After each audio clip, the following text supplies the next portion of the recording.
السلام علیکم ورحمۃ اللہ وبرکاتہ۔ محترم سامعین، امید ہے کہ آپ سب خیریت سے ہوں گے۔ پچھلی قسط کا خلاصہ کچھ یوں ہے کہ سلطان صلاح الدین ایوبی کے اعزاز میں سوڈانی فوج کے سالار ناجی نے بیچ صحرا کے ایک شاندار جشن کا انتظام کیا تھا۔ وہ یہ ظاہر کرنا چاہتا تھا کہ سوڈانی فوج کس قدر مہارت رکھتی ہے، اور اس میں وہ سلطان صلاح الدین ایوبی کو اس فوج کے کمالات دکھانا چاہتا تھا، اور سب سے بڑا مقصد اس کا یہ تھا کہ اس جشن کی آڑ میں سلطان صلاح الدین ایوبی کے خیمے میں زکوئی کو داخل کرا دیا جائے۔ وقت گزرتا چلا جا رہا تھا۔ آدھی رات کے بعد سلطان صلاح الدین ایوبی اس خوشنما خیمے میں داخل ہوا جو ناجی نے اس کے لیے نصب کرایا تھا۔ اندر اس نے قالین بچھا دیے تھے۔ پلنگ پر چیتے کی کھال کی مانند پلنگ پوش تھا۔ فانوس جو رکھوایا تھا اس کی ہلکی نیلی روشنی صحرا کی شفاف چاندنی کی مانند تھی، اور اندر کی فضا عطر بیز تھی۔ خیمے کے اندر ریشمی پردے آویزاں تھے۔ ناجی سلطان صلاح الدین ایوبی کے ساتھ خیمے میں گیا اور اس نے پوچھا، کیا میں اسے ذرا سی دیر کے لیے اندر بھیج دوں؟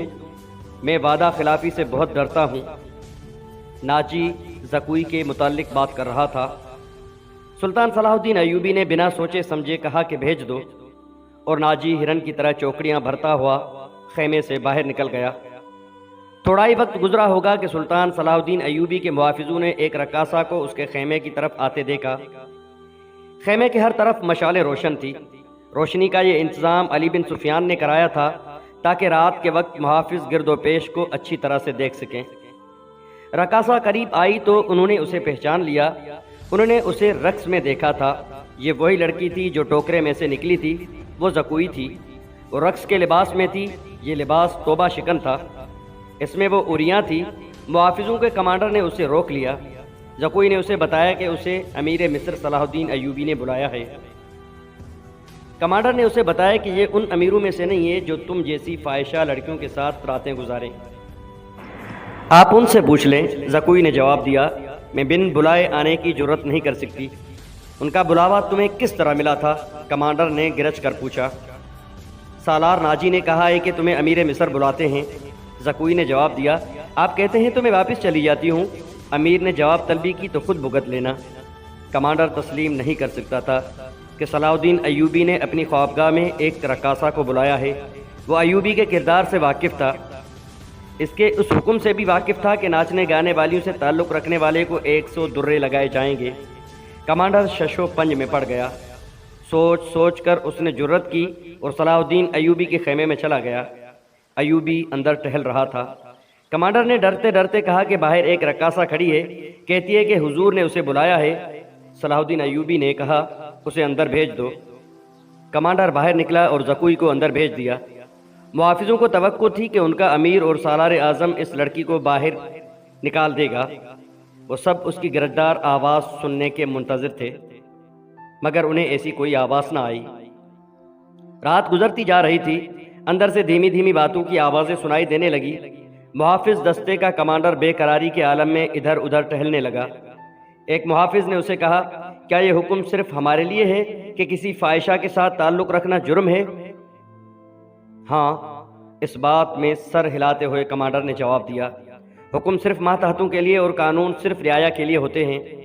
امیر مصر کو درے نہیں لگائے جا سکتے۔ بادشاہوں کا کوئی کردار نہیں ہوتا، کمانڈر نے جل بھن کر کہا۔ صلاح الدین ایوبی شراب بھی پیتا ہوگا، ہم پر جھوٹی پارسائی کا روب جماتا ہے۔ ان کی نگاہوں میں صلاح الدین ایوبی کا جو بت تھا وہ ٹوٹ پھوٹ گیا۔ اس بت میں سے ایک عربی شہزادہ نکلا جو عیاش اور بدکار تھا، پارسائی کے پردے میں گناہ کا مرتکب ہو رہا تھا۔ ناجی بہت خوش تھا۔ صلاح الدین ایوبی کی خوشنودی کے لیے اس نے شراب سونگی تک نہ تھی۔ وہ اپنے خیمے میں بیٹھا مسرت سے جھوم رہا تھا۔ اس کے سامنے اس کا نائب سالار بیٹھا تھا۔ اس نے ناجی سے کہا، اسے گئے بہت وقت گزر گیا ہے، معلوم ہوتا ہے ہمارا تیر صلاح الدین ایوبی کے دل میں اتر گیا ہے۔ میرا تیر خطا کب گیا تھا؟ ناجی نے کہا لگا کر کہا، اگر یہ تیر خطا جاتا تو فوراً یہیں لوٹ کر ہمارے پاس ہی آنا تھا۔ تم ٹھیک کہتے تھے، نائب سالار نے کہا۔ زکوئی انسان کے روپ میں تلسم ہے، معلوم ہوتا ہے یہ لڑکی حشیشیین کے ساتھ رہی ہے، ورنہ صلاح الدین ایوبی جیسا بت کبھی نہ توڑ پاتی۔ میں نے اسے جو سبق دیے تھے وہ حشیشین کے وہم و گمان میں بھی نہ آئے ہوں گے۔ ناجی نے کہا۔ اب صلاح الدین ایوبی کے حلق سے شراب اتارنی رہ گئی ہے۔ ناجی کو باہر قدموں کی چاپ سنائی دی۔ وہ دوڑ کر باہر گیا۔ وہ زکوئی نہیں تھی، کوئی سپاہی جا رہا تھا۔ ناجی نے دور سے صلاح الدین ایوبی کے خیمے کی طرف دیکھا۔ پردے گرے ہوئے تھے اور باہر محافظ کھڑے تھے۔ اس نے اندر جا کر اپنے نائب سالار سے کہا، اب میں یقین کے ساتھ کہہ سکتا ہوں کہ میری زکوئی نے بت توڑ ڈالا ہے۔ رات کا آخری پہر تھا جب زکوئی صلاح الدین ایوبی کے خیمے سے نکلی۔ ناجی کے خیمے میں جانے کی بجائے وہ دوسری طرف چلی گئی۔ راستے میں ایک آدمی کھڑا تھا جس کا جسم سر سے پاؤں تلک ایک ہی لبادے میں ڈھکا تھا۔ اس نے دھیمی سی آواز میں زکوئی کو پکارا۔ وہ اس آدمی کے پاس چلی گئی۔ وہ آدمی اسے ایک خیمے میں لے گیا۔ بہت دیر بعد وہ اس خیمے سے نکلی اور ناجی کے خیمے کا رخ کر لیا۔ ناجی اس وقت تک جاگ رہا تھا اور کئی بار باہر نکل کر صلاح الدین ایوبی کے خیمے کو دیکھ چکا تھا کہ زکوئی نے صلاح الدین ایوبی کو پھانس لیا ہے اور اسے آسمان کی بلندیوں سے گھسیٹ کر ناجی کی ذہنیت کی پستیوں میں لے آئی ہے۔ نائب سالار کو مخاطب کر کے ناجی نے کہا، رات تو گزر گئی ہے، وہ ابھی تک نہیں آئی، وہ اب آئے گی بھی نہیں۔ نائب سالار نے کہا، امیر مصر اسے اپنے ساتھ لے جائے گا۔ ایسے ہیرے کو بھلا کوئی شہزادہ واپس کرتا ہے کیا؟ تم نے اس پر کبھی غور بھی کیا تھا؟ نہیں۔ ناجی نے کہا، میں نے اپنی چال کا یہ پہلو تو سوچا ہی نہیں تھا۔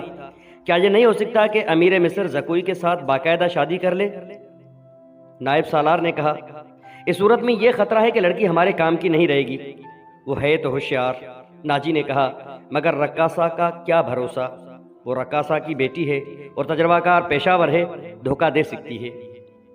وہ گہری سوچ میں کھویا ہوا تھا کہ زکوئی اس کے خیمے میں داخل ہوئی۔ اس نے ہنس کر کہا، اپنے امیر کے جسم کا وزن کرو اور لاؤ اتنا سونا۔ آپ نے میرا یہی انعام مقرر کیا تھا نا؟ پہلے بتاؤ ہوا کیا؟ ناجی نے بے تابی سے پوچھا۔ جو آپ چاہتے تھے، زکوئی نے جواب دیا۔ آپ کو یہ کس نے بتایا تھا کہ صلاح الدین ایوبی پتھر ہے، فولاد ہے اور وہ مسلمانوں کے اللہ کا سایہ ہے؟ اس نے زمین پر پاؤں کا ٹھڈ مار کر کہا، وہ اس ریت سے زیادہ بے بس ہے جسے ہوا کے ہلکے ہلکے جھونکے اڑاتے پھرتے ہیں۔ تمہارے حسن کے جادو اور زبان کے طلسم نے اسے ریت بنایا ہے۔ نائب سالار نے کہا، ورنہ ایک کمینہ چٹان تھا۔ ہاں چٹان تھا، زکوئی نے جواب دیا، اب ریتیلا ٹیلا بھی نہیں۔ میرے متعلق کوئی بات ہوئی تھی؟ ناجی نے پوچھا۔ ہاں، زکوئی نے جواب دیا۔ پوچھتا تھا ناجی کیسا آدمی ہے؟ میں نے جواب دیا کہ مصر میں اگر کسی پر آپ کو اعتماد کرنا چاہیے تو وہ صرف ناجی ہے۔ اس نے پوچھا کہ تم اسے کس طرح جانتی ہو؟ میں نے کہا کہ وہ میرے باپ کے گہرے دوست ہیں۔ ہمارے گھر گئے تھے اور میرے باپ سے کہتے تھے کہ میں صلاح الدین ایوبی کا غلام ہوں، مجھے سمندر میں کودنے کا حکم دیں گے تو میں کود جاؤں گا۔ پھر اس نے مجھ سے پوچھا کہ تم باعصمت لڑکی ہو؟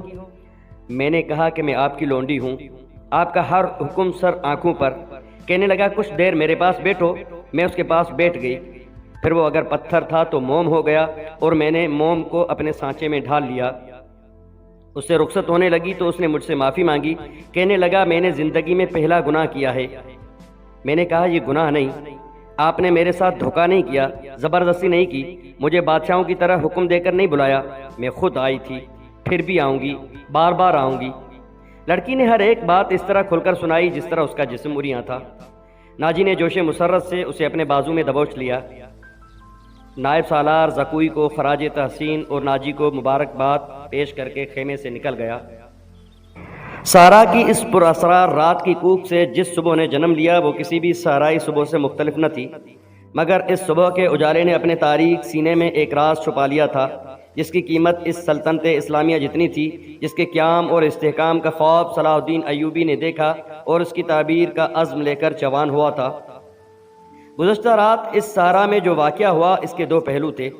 ایک پہلو سے ناجی اور اس کے نائب سالار واقف تھے، دوسرے پہلو سے صلاح الدین ایوبی کا محافظ دستہ واقف تھا، اور صلاح الدین ایوبی اور اس کا سراغ رساں جاسوس علی بن سفیان اور زکوئی تین ایسے افراد تھے جو اس واقعہ کے دونوں پہلوؤں سے واقف تھے۔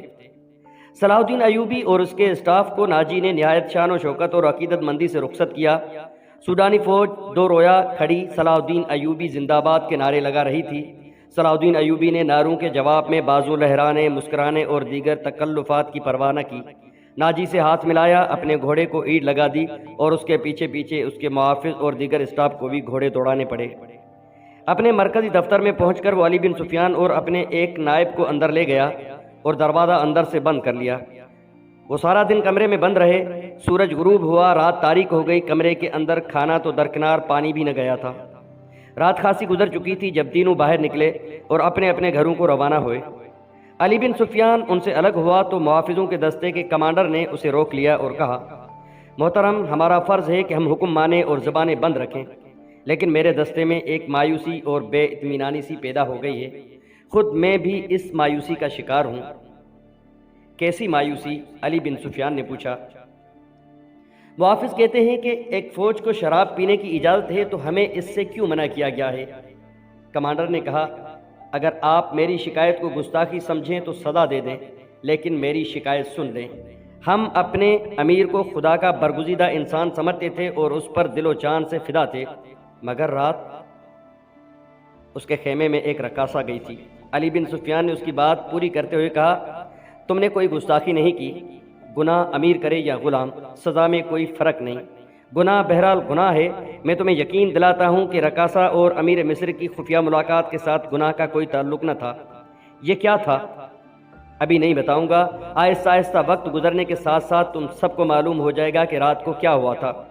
اس نے کمانڈر کے کندھے پر ہاتھ رکھ کر کہا، میری بات غور سے سنو عامر بن صالح، تم پرانے عسکری ہو، اچھی طرح جانتے ہو کہ فوج اور فوج کے سربراہوں کے کچھ راز ہوتے ہیں جن کی حفاظت ہم سب کا فرض ہے۔